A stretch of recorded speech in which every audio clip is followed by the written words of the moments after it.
It is a little ironic that usually it's growing up in Scientology that goes overboard with the Tom Cruise news, but hey, I guess I gotta fill in the gap as Aaron starts his paint wars or whatever. But let me acknowledge that it wasn't a lot, but Aaron had a few tidbits, which I guess are a little bit relevant to the main story about the mummy. So apparently, Tom Cruise has not achieved OT8 or OT7. So even as a Scientologist, he's fairly dedicated, no doubt about that. But apparently, he stopped at level OT6, which costs a lot of money. Just to get to that level is an insane amount of money. But he hasn't gone the whole hog with OT7 and OT8. So there you go. So he doesn't yet have access to his full body Satan tech powers, Elrond superhero volcano persona.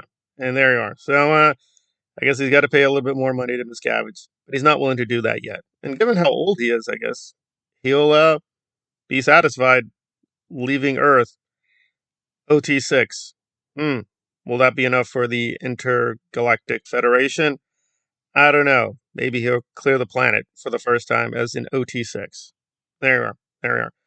All right. Well, that was not really interesting or exciting news, but hey, for the record, I guess he is OT6. Okay, let's get on to the death of the Dark Universe, which, as cinematic universes go, if you're going to go with a cinematic universe, that's kind of a maybe it needs a little bit more than that. So back in the day, it's shocking now. This is 2017, so that's like, wow, that's like 8 years ago, nearly a decade. Tom Cruise tried to launch with Universal a dark universe with his version of The Mummy. I barely remember this thing. I don't even know, honestly, if I watched it because it's just, well, it was a confusing, jumbling mess. And it's definitely very different from the Frazier version, which, well, I mean, that wasn't technically a classical mummy either, but it was at least a little closer to what people think the mummy is. So back then, he was facing a man who was the mummy and threatening the innocents, and he and Rachel Weisz were in a weird, campy, late '90s adventure. And I do like it. I do appreciate Mummy 1 and 2, although they are, they are what they are. They're just silly popcorn films.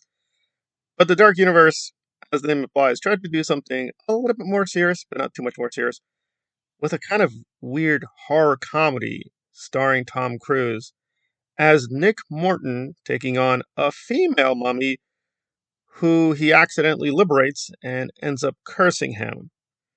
And Russell Crowe is along, who, by the way, is a friend of Nicole Kidman, who Tom Cruise divorced. And apparently they were setting up some dark Avengers to take on a whole new set of monsters.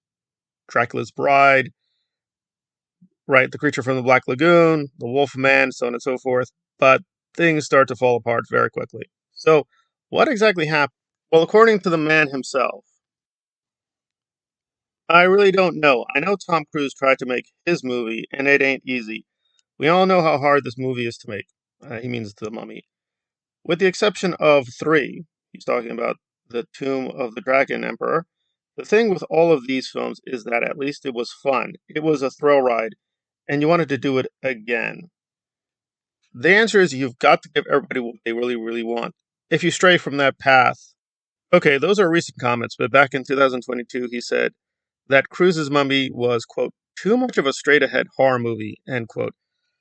I dispute that a little bit. It is kind of a horror movie, but I don't know. I guess I'd place it more like an action adventure comedy film.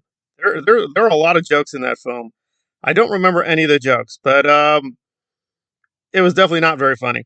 Not very funny at all. It just seemed that they were trying to do a little bit of everything. Do the Avengers, do BVS, do some romance, do some comedy. It was quite an ambitious film. I can't say it's a good film, but it was really strange because I remember, for me, the biggest memory of the Mummies wasn't even the Mummy movie, it was the trailer. And this is really weird for Tom Cruise. This Scientologist, fanaticist, perfectionist. The trailer, I am not joking with you, it had some major editing sound errors, right? So you're kicking off your universe, and your first major trailer has lots of problems. I'm like, huh? That was just so bizarre to me. So it was just sending a lot of mixed messages. And this was a serious effort. And even though it did fail, like fail spectacularly, they were going to do it. They were really going to push the button, have a whole series of films. Cruise was going to lead it, I guess, as a kind of Nick Fury figure. I don't know.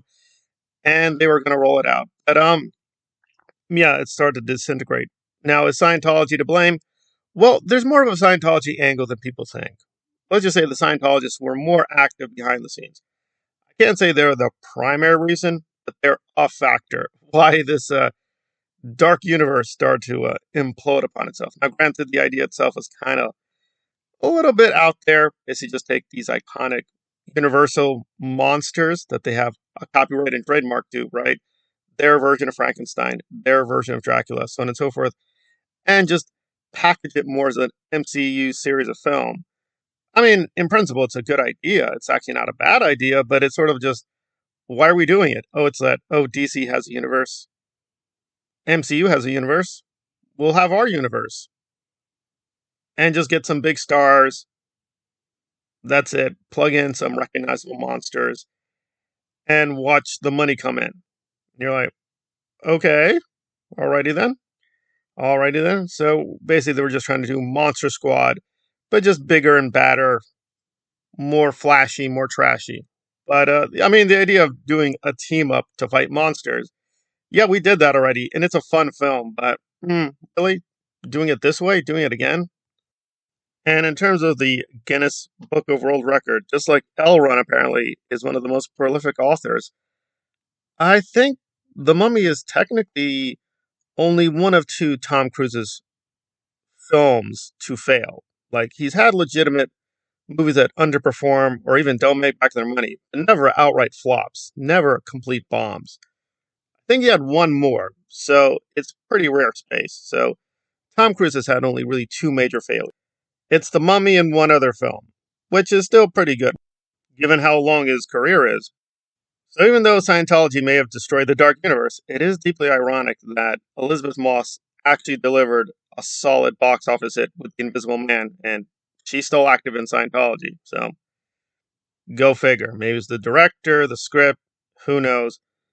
Am I intrigued by the Dark Universe itself? Well, maybe, maybe not. I mean, auteur independent cinema, I do think it should be supported, but and I'll try to give The Invisible Man a chance, but yeah, that Wolfman thing that they did later was terrible. That thing they released this year was horrifically bad and stupid. It was so disappointing on so many levels. If you're a genuine Wolfman fan, you're going to be like, what was the point of that? So it's RIP for the Dark Universe for now. I don't know. Did Tom Cruise use too much Scientology or not enough on the film set? Yeah, the rumor is he basically took over the production. We may never know, but the Scientology angle is a lot bigger than people presuppose. Was it the fatal blow, or is the Dark Universe just a hard nut to crack? I don't know.